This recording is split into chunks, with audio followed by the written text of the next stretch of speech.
Hi friend, welcome back to my channel.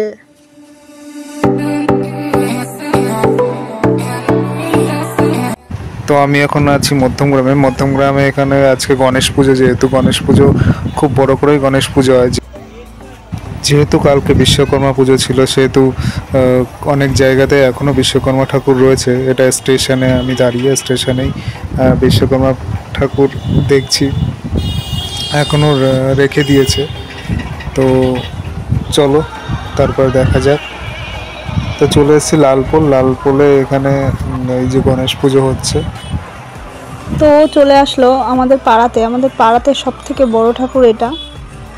তো এটা কাটাখাল লালপোলের মাঝখানে, মানে তোমার এখানে একটা পাড়ার মধ্যে, মানে একটা মোড়ের থেকে আর একটা মোড় যেতে না যেতেই তোমার দুটো তিনটে করে ঠাকুর, দুটো তিনটে করে পুজো হচ্ছে। মানে এখানে এলে তোমার মনে হবে যে না এখন দুর্গা পুজো শুরু হয়ে গেছে। যদিও বা দুর্গা পুজো আসার বেশি দেরি নেই, তো দুর্গা পুজো আসার আগে দুর্গা পুজোর একটা ফ্লেভার তুমি পেয়ে যাবে। তো সামনে কিছু ঠাকুর আছে, কিছু প্রোগ্রাম হচ্ছে, চলো যাওয়া যাক ভালো ভালো কিছু। এবং এখানে সামনে অ্যানাকোন্ডা বানিয়েছে একটা মণ্ডপ, যেখানে প্রচুর লাইন হচ্ছে শুনলাম। তো চলো সামনে যাওয়া যাক, আরও কিছু পুজো মণ্ডপ দেখবো, সাথে তোমার বিভিন্ন প্রোগ্রাম হচ্ছে সেগুলো এনজয় করব। এটা লালপোলের একটা গণেশ পুজো। তো এখানে বাউল গান হচ্ছে। তো বাউল গান শোনার জন্য প্রচুর পরিমাণে লোক ভিড় করেছে, দেখতেই পাচ্ছেন।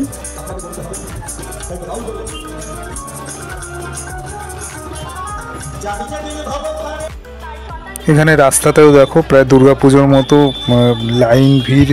মানে অলরেডি এখানে আসলে তোমার মনে হবে যেন দুর্গা পুজো শুরু হয়ে গেছে। দুর্গা পুজোতে যেরকম একটা চারিদিকে রমরমা ব্যাপার থাকে, এখানেও সেরকম একটা রমরমা ব্যাপার। মানে এতদিন আমরা যেটা জানতাম যে কলকাতাতেই গণেশ পুজো ভীষণ রমরমা একটা ব্যাপার করে হয় দুর্গা পুজোর মতো, কিন্তু মধ্যমগ্রামের মধ্যেও যে এরকম একটা ভেতরের এলাকায় এরকম রমরমাভাবে গণেশ পুজো হয় তো দুর্গা পুজোর মতো, সেটাই মানে একটা আশ্চর্য ব্যাপার। এবং এখানে কিন্তু দুর্গা পুজো অতটা, এবং এই এলাকাটায় এলে তোমরা কিন্তু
দিন একটু বাইরে গেছিলাম, যেহেতু কালকে তোমাদের সামনে আবার মেলা নিয়ে হাজির হব। মেলা সাথে এখানে সাইডে যাত্রাও হচ্ছে। তো যাত্রাটা বহুদিন আগে আমরা গ্রামে গঞ্জে দেখেছি, কিন্তু এই মুহূর্তে খুব একটা যাত্রার প্রচলন নেই। তো এইখানে দেখলাম যে যাত্রা হচ্ছে, মানে এবছরে ওদের যাত্রা আনছে, বিভিন্ন যাত্রাপালা।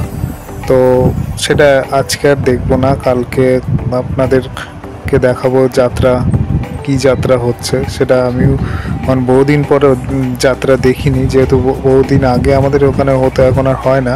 তখন তাপস পাল, ভালো ভালো আর্টিস্ট, তাপস পাল থেকে শতাব্দী বিভিন্ন রকম আর্টিস্ট যেত, কিন্তু তারপর বহু বছর আর যাত্রাপালা সেভাবে দেখাই হয় না। তো চলুন তো কালকে দেখা যাক কীরকম যাত্রাপালা হয়, সেটা দেখার জন্য আমিও অপেক্ষায় আছি। আপনারা অপেক্ষাতে থাকুন এবং আপনারাও কমেন্ট করে জানান আপনারা এখনও কোথায় কোথায় আপনাদের যাত্রাপালা দেখতে পান, বা আপনারা যেখানে থাকেন ওখানে যাত্রা হয় কি না এখনও।